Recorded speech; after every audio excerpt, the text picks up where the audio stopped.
अध्याय 25. भक्त अभिष्ट संपादनम. भक्ताला त्याचे मनोवांछित आणि कल्याण प्राप्त करून देणे.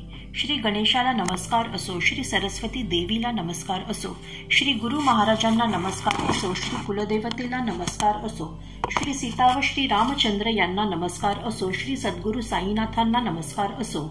कृपेचे सागर साई महाराज साक्षात ईश्वरी अवतार आहेत. ते पूर्ण ब्रह्म असून महान योगेश्वर आहेत. त्यांना आमचा साष्टांग नमस्कार असो. हे संत ललामा, मंगलधामा, आत्मारामा साईनाथा, तुझा जय जयकार असो. हे भक्त विश्रामा, पूर्णकामा साई समर्था, तुला नमस्कार असो. मागच्या अध्यायात साईबाबांच्या थट्टा मस्करीची ओळख व वर्णन झाले. हा भक्तभावन साई भक्तांना सदा आनंद देत असतो. तो दयेची परम मूर्ती आहे. भक्त मात्र श्रद्धाळू व भावार्थी असून त्याची भक्ती अनन्य असली पाहिजे. मग त्याला इच्छित वस्तूंची उणीव पडणार नाही. सद्गुरू म्हणजे मी स्वतःच आहे असे श्रीकृष्णाने उद्धवाला भागवतात सांगितले आहे. यावर विश्वास ठेवण्यालाच अनन्य भक्ती म्हणतात. माझ्या मनात इच्छा झाली की श्री साईंचे चरित्र लिहावे आणि साईंनी त्यात अति आश्चर्यकारक व ऐकण्याजोग्या लीला लिहून मला निश्चिंत केले. तसेच अधिकार नसताना व शास्त्रज्ञानाचे नैपुण्य नसताना मला पामराला स्फूर्ती दिली आणि आपल्या भक्तांच्या प्रबोधनासाठी माझ्या हाताने हा ग्रंथ लिहविला. दप्तर ठेवा अशी जेव्हा आज्ञा माझ्यासारख्या अज्ञानी माणसाला झाली तेव्हाच माझी मंद बुद्धी, धैर्य व ज्ञान यांनी संपन्न झाली. तेव्हाच मला धीर आला की हा उत्तम गुणांनी युक्त साई आपल्या भक्ताच्या उद्धारासाठी आपल्या कथांचा संग्रह करवून घेईल. असे नसते तर हा वाणीचा खेळ करण्याचे साहस मला झाले असते का?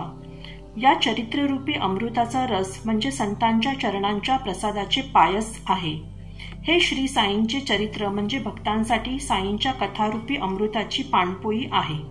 त्यांनी ते यथेच्छ पिऊन साई कृपेने संसाररूपी वणव्याच्या तापाचे निवारण करून घ्यावे. हे चरित्र नव्हे, हा सोमकांत आहे. त्यातून साई कथेचे चंद्रामृत सतत पाझरत असते. तहानेने व्याकुळ झालेले चकोररूपी भक्त ते मनसोक्त पिऊन तृप्त होवत. आता प्रेमळ श्रोतेजन हो, कलियुगात उत्पन्न होणाऱ्या दुष्ट वासनांचा नाश करणाऱ्या साईंच्या पवित्र कथा संकोच केल्याशिवाय एकाग्र मन करून ऐका.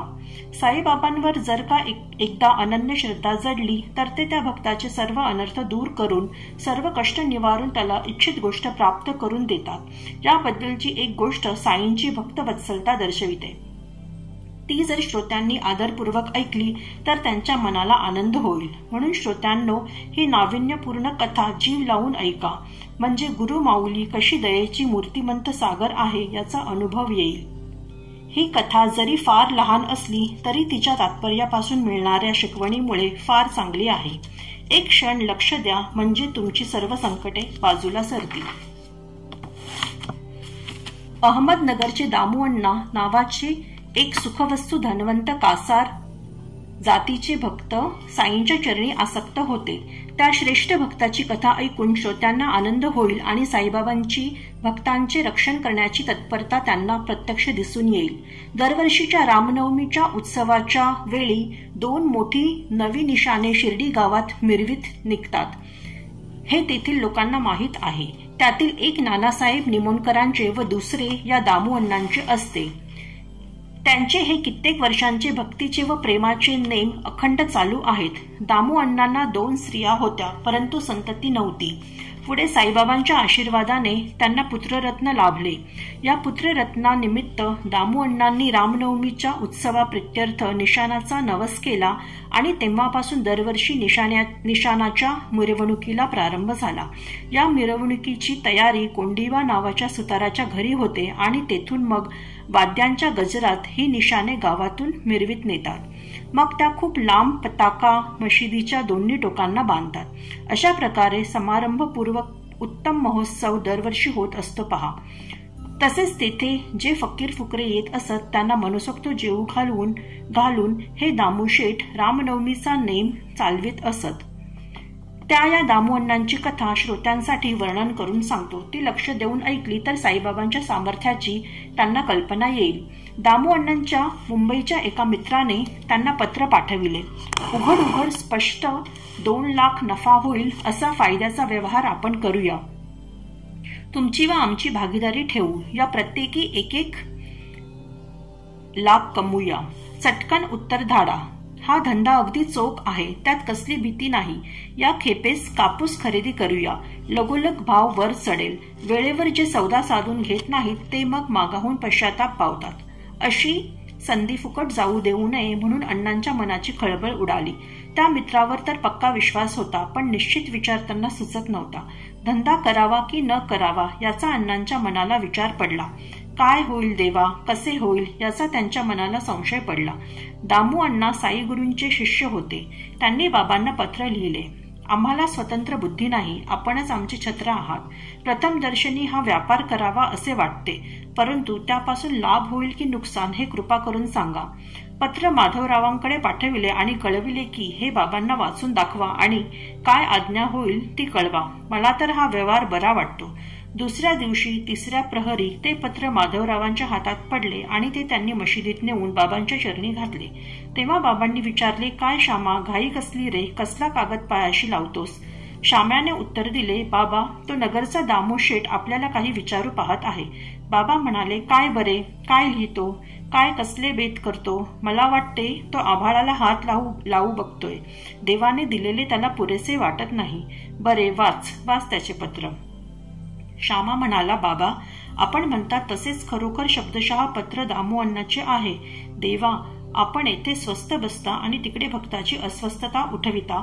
मग मनाला चुटपुट लागली की त्याला पायाजवळ आणता. कोणाला स्वतः ओढून आणता तर कोणाकडून पत्र लिहविता. पत्रातील आशय आधीच सांगता. मग पत्र तरी कशाला वाचविता? बाबा म्हणाले, अरे श्यामा, वाच. माझे काय खरे मानू नकोस. मी तर आपला असाच आहे. मनाला येईल ते आपला उगाच बोलत असतो. मग माधवराव पत्र वाचू लागले आणि बाबा लक्ष देऊन ऐकू लागले. ऐकल्यावर बाबा कळवळून म्हणाले, या शेठजीची बुद्धी चळली आहे. पत्राच्या उत्तरात त्याला सांग की तुला घरात काय कमी आहे. आपल्याला अर्धी भाकरी पुरे. लाखाच्या मागे पडू नकोस. दामू अण्णा पत्राच्या उत्तराची सारखी वाटच पाहत होते. उत्तर येताक्षणीच ते वाचू लागले आणि त्यांचा विरस झाला. त्यांच्या मनोरथाचा किल्लाच ढासळला आणि आशेचा वृक्षच मुळापासून उपटला गेला. आता 1 लाख कमवू, अर्धा लाख व्याजी लावू, म्हणजे लवकरच लाखोपती सावकार होऊन आनंदात अहमदनगरात राहू, असे जे मनोराज्य केले होते ते जागच्या जागीच विरघळले आणि दामू अण्णा अत्यंत निराश झाले. ते मनात म्हणाले, हे काय केले बाबांनी? आपण यांना पत्र लिहिले हेच चुकले. आपण नुकसान करून घेतले. पाहता पाहता पुढे आलेले ताट आपणच लाथाडले. असो, त्या उत्तरात दामू अण्णांना माधवरावांनी असेही सुचवले होते की कानात व डोळ्यात अंतर असते. ही माधवरावांची सूचना वाचून दामूशेठला समक्ष जाणे योग्य वाटले. न जाणो त्यातच आपले कल्याण असेल. कदाचित परवानगी देतील असा मनात विचार करून अण्णा शिर्डीला आले आणि बाबांपुढे लोटांगण घालून जवळ जाऊन बसले. हळूहळू पाय दाबू लागले, परंतु बाबांना विचारण्याचा धीर होत नव्हता. इतक्यात त्यांच्या मनात कल्पना सुचली की बाबांचा नफ्यात भाग ठेवावा. ते मनात म्हणाले, साईनाथा, या सौद्याला सहाय्य कराल तर नफ्याचा काही भाग मी आपल्या चरणी अर्पण करीन. अशा प्रकारे मनात विचार करीत दामू अण्णा क्षणभर साईंचे चरण मस्तकी धरून बसले. संकल्प विकल्प हा मनाचा विशिष्ट स्वभाव आहे. मनातून दामू अण्णांची चळवळ चालली. भक्त मनात अनेक मनोराज्य करतात, परंतु त्यांना आपला खरा फायदा कशात आहे हे कळत नसते. एकट्या गुरुलाच भक्ताचे भविष्य, भूत व वर्तमान काळाचे कल्याण कशात आहे हे ठाऊक असते. आपल्या मनातले विचार कोणी कितीही गुप्त ठेवो, सर्वार्थयामी साई महाराज ते मनातले विचार जाणत असत. जेव्हा कोणी आपल्या मनातला हेतू साईंच्या पायी प्रेमाने निवेदन करून पूर्ण विश्वासाने त्याबद्दलची योग्य कार्यवाही सांगण्याची विनंती करीत असत, तेव्हा साईबाबा त्यांना योग्य तो मार्ग दाखवित असत. हे तर त्यांचे व्रत सर्व भक्तांना ठाऊक होते. जो त्यांना अनन्यपणे शरण जात असे त्याची संकटे ते दूर करीत असत. गुरु हाच खरोखरीचा आईबाप आहे. अनेक जन्मींचा पालनकर्ता व रक्षणकर्ता आहे. तोच श्री विष्णू व शंकर आहे व ब्रह्माही आहे. सर्व करणारा करविणारा तोच एक आहे.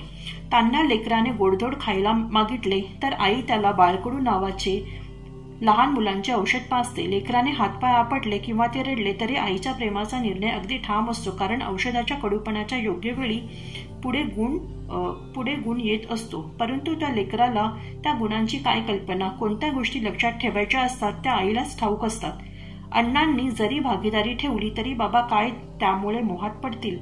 त्यांचे प्रेम भक्तांकडून काही प्राप्त करण्याच्या अपेक्षेने नव्हते. आपल्या भक्तांच्या कल्याणासाठी ते सदा तत्पर असत. ज्यांना संपत्ती व सोने मातीसारखे होते त्यांना पाती किंवा भागीदारीच्या हिशाची काय किंमत. केवळ दीनजनांच्या उद्धारासाठी हे संत जगात अवतार घेतात. यम, नियम व शम, दम यांनी युक्त माया मात्सर्याचे दोष नसलेला व केवळ दुसऱ्यावर कृपा करण्यासाठीच ज्याचे जगणे असते तो संत होय. दामुअण्णांची ही पाती त्यांच्या मनातल्या मनात गुप्त होती, परंतु तिच्याबद्दल बाबांनी उघड काय उत्तर दिले ते आदरवृत्तीने श्रोत्यांनी ऐकावे. जीवमात्राच्या मनातील इच्छा तसेच त्यांच्या वर्तमान, भविष्य व भूतकाळच्या घटना हाताच्या तळव्यावरील आवळ्याप्रमाणे बाबांना संपूर्णपणे ठाऊक असत. आपल्या भक्तांची भविष्यातील परिस्थिती बाबा जाणत असल्याने ते त्यांना वेळेवर सावध कसे करीत असत याचे स्पष्ट वर्णन ऐकावे. आपण बुवा कशात नाही असे म्हणून आपल्याला हा व्यवहार बरा वाटत नाही अशी प्रेमाची सूचना बाबांनी दिली आणि दामुअण्णा मनात लाजले. बाबांचे हे शब्द ऐकून त्यांना खून पटली आणि मनाचा बेत सोडून ते खाली मान घालून स्वस्थ बसली. नंतर त्यांच्या मनात आणखी विचार आला की तांदूळ, गहू इत्यादी धान्यांचा दुसरा काही व्यापार करावा. त्यावर बाबांचे उत्तर ऐका. रुपयाला 5 शेराच्या भावाने घेशील आणि 7 शेराच्या भावाने विकशील. बाबांचे हे बोल ऐकून अण्णा मनात खजील झाले. साईंच्या दृष्टीस न पडे असे कोठेही काहीही घडत नसते. खाली वर जिकडे तिकडे सर्वत्र त्यांना स्पष्ट दिसणारे असते.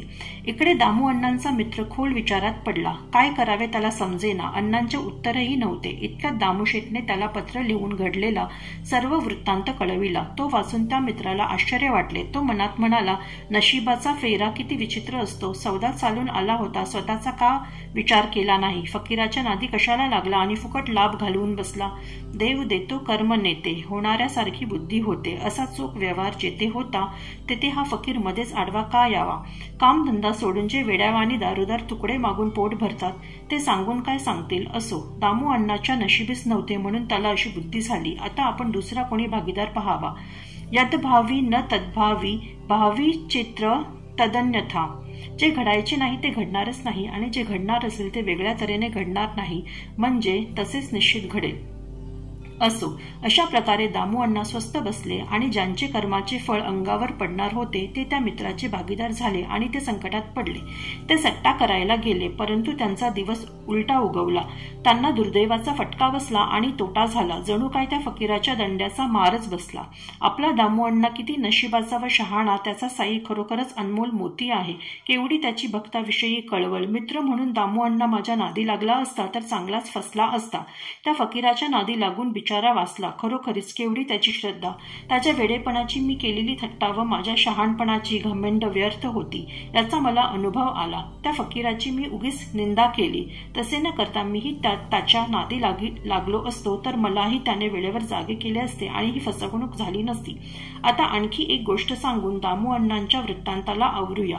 ही गोष्ट ऐकून श्रोत्यांच्या चित्ताला आनंद होईल आणि बाबांचे कौतुक वाटेल.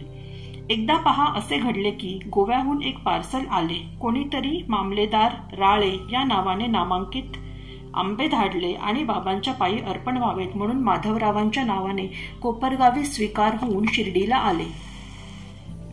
मशिदीत बाबांसमोर उघडता त्यातून सुंदर आंबे निघाले. ते गोड सुवासाने दरवळणारे आंबे 300च्या वर भरले. बाबांनी ते पाहिले आणि माधवरावांजवळ दिले. माधवरावांनी त्यातून 4 आंबे कोळंब्यात टाकले आणि बाकीचे बरोबर घेऊन गेले. आंबे कोळंब्यात पडताच बाबा तोंडाने काय म्हणाले पहा. हे आंबे दामुअण्णासाठी आहेत, तेथेच पडलेले राहू द्या. यानंतर 2 तासांनी दामुअण्णा पूजा साहित्य घेऊन मशिदीत आले. पूर्वी घडलेले काही त्यांना माहीत नव्हते. बाबा मोठ्याने बोलू लागले, हे आंबे दाम्याचे आहेत, आपले नव्हेत. लोक ते खायला टपलेत. तरी ज्याचे आंबे त्यानेच खावेत. कोणाची वस्तू आपण का बरे खावी. ज्याचे आंबे असतील त्यानेच ते खावे आणि खाऊन मरून जावे. हा बाबांचा प्रसादच आहे. अशा भावनेने अण्णांनी त्यांचा सहजपणे स्वीकार केला. भलत्यास किंवा अशुभ अर्थाला भिवू नये हे अण्णांना ठाऊक होते. नंतर पूजा संपवून अण्णा गेले, पण पुन्हा येऊन विचारू लागले की ही फळे कोणाला देऊ कळत नाही. मोठ्या का धाकट्या पत्नीला देऊ. बाबा म्हणाले, धाकटीला दे. तिला 8 मुले होतील. 4 मुलगे व 4 मुली या आंब्यांच्या खेळातून जन्माला येतील. पोटी पुत्र संतान नव्हते म्हणून खूप प्रयत्न करावा. साधू संतांची सेवा करावी आणि त्यांची कृपा व आशीर्वाद मिळावेत म्हणून दामुअण्णांना साधू संतांचा नाद लागला होता. तसेच ग्रहांची अनुकूलता प्राप्त व्हावी म्हणून त्यांना ज्योतिषशास्त्राचा छंद जडला होता आणि स्वतःच ते ज्योतिषी झाले होते. नशिबात संततीच नाही हाच ज्योतिषशास्त्राचा अखेरचा निर्णय होता हे अण्णा जाणून होते म्हणून ते निराश होऊन बसले होते. परंतु साईबाबा प्रसन्न झाले आणि त्यांच्या तोंडचे हे आश्वासनयुक्त शब्द ऐकून त्यांना पुन्हा आशा उत्पन्न झाली. असो, पुढे काही काळाने बाबांची अक्षरे सफल झाली आणि संत प्रसाद रूपी आंब्यांच्या मोहराला संतती रूपी फळांचा बहर आला. बाबा जसे बोलले तसेच घडले. दामुअण्णांचे आपले ज्योतिष खोटे ठरले, साईंचे बोल अमोघ ठरले आणि त्यांच्या वचनाप्रमाणे मुले झाली. असो, ही बाबांची वाणी ते देहधारी असतानाची होती, परंतु पुढे देहत्यागानंतरच्या सुद्धा आपल्या या वाणीचा महिमा स्वतःच त्यांनी निश्चित करून ठेवलेला होता. मी जरी गतप्राण झालो तरीही माझे वाक्य प्रमाणच माना. माझी हाडे देखील माझ्या तुर्वतीमधून तुम्हाला आश्वासन देतील. मी काय, पण माझी तुर्वत सुद्धा तुमच्याबरोबर बोलत राहील आणि तिला जो अनन्यपणे शरण जाईल त्याच्याबरोबर मी डोलत सुद्धा राहील. मी डोळ्याआड होईन याची चिंता करू नका. माझी हाडे बोलताना व तुमच्याशी कानगोष्टी करताना तुम्ही ऐकाल.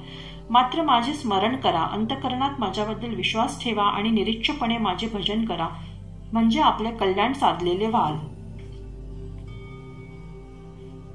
बाबांची ही वाक्ये आठवून हेमाडपंत भारावून जातात आणि प्रार्थना करतात. हे भक्तांच्या इच्छा पुरविणाऱ्या कल्पवृक्ष असलेल्या सर्व शक्तिमान साई सद्गुरो, तुझ्याकडून नाना तऱ्हेने दयेची हीच याचना करतो की या हेमाडपंताला तुझ्या चरणांचा वियोग न घडो. हे भक्तजनांवर करुणा करणाऱ्या गुरुवरा, आमच्या मदतीला धावून ये आणि आमच्या पलीकडच्या काठावर नेऊन पोहोचव. या संसारात जराही विश्रांती लाभत नाही. जन्ममरणांच्या खेपा आता पुरे. मनाला वाटेल तसे वागणाऱ्या व संसारातील विषयांचाच विचार करीत असणाऱ्या आम्हाला या विषयभोगांपासून परत फिरवा आणि आमची वृत्ती अंतर्मुख करा. या संसार सागरात आम्ही लाटांप्रमाणे सैरावैरा वाहत चाललो आहोत. वेळीच हात देऊन या संसारातून सोडवा ना आम्हाला. इंद्रिये स्वच्छंदाने मोकाट सुटून अनितीने वागण्याकडे प्रवृत्त होत आहेत. या अनियंत्रितपणे वाहणाऱ्या नदीला बांध घाला आणि इंद्रिय समूहाला माघारी फिरवा. जोपर्यंत इंद्रिये अंतर्मुख होत नाहीत तोपर्यंत आत्मा समोर दिसत नसतो आणि जोपर्यंत आत्मा समोर दिसत नाही तोपर्यंत सर्वश्रेष्ठ शाश्वत सुख कुठले? जन्मच फुकट जाईल. कलत्र पुत्र किंवा मित्रपंक्ती यापैकी कोणीही शेवटी कामाला येत नसतात. तूच एक अखेरचा सुख व मोक्ष देणारा सोबती आहेस. हे साई महाराज, कर्म व अकर्म यांचे पाश सैल करून एक वेळ आम्हाला दुःखावेगळे करा. आपल्या कृपेच्या बळाने या दीनदुबळ्यांचा उद्धार करा. ह्या अत्यंत पवित्र अशा साईराया, आपल्या कृपेच्या सामर्थ्याने वादावादीसारख्या वाईट प्रवृत्तींचा मुळासकट नाश करा आणि आमच्या जिभेला आपल्या नामाचा चाळा लागू द्या. मनाला असे प्रेम द्या की ज्यामुळे संकल्प विकल्प मनात येणारच नाहीत. शरीर व घरदार यांचे भानच राहणार नाही आणि माझा मीपणा पळून जाईल असे करा. फक्त तुझे नामस्मरण घडावे, इतर कसली आठवण न व्हावी आणि मनाला चंचलतेचा स्पर्शही न होवो. तू आम्हाला पोटाशी धरलेस तर आमची अज्ञानाची अंधारी रात्र मावळेल आणि तुझ्या प्रकाशात सुखाने नांदू. मग आम्हाला कसलीही कमतरता असेल का? तू जे आम्हाला आपले चरित्ररूपी अमृत पाजलेस आणि थापटी मारून जागे केलेस, हे पुण्य कार्य काय साधेसुधे आहे का? पुढील अध्याय याहून गोड असेल आणि ऐकवणाऱ्यांची हौस पुरविल. त्यांची साईचरणी आवड वाढेल आणि श्रद्धा चांगली बळकट होईल. आपल्या गुरुचे चरण सोडून शिर्डीत दर्शनाला आलेले एक भक्त बाबांच्या चरणांना वंदन करीत असताना बाबांनी त्यांना त्यांच्या गुरुच्या चरणी दृढ केले.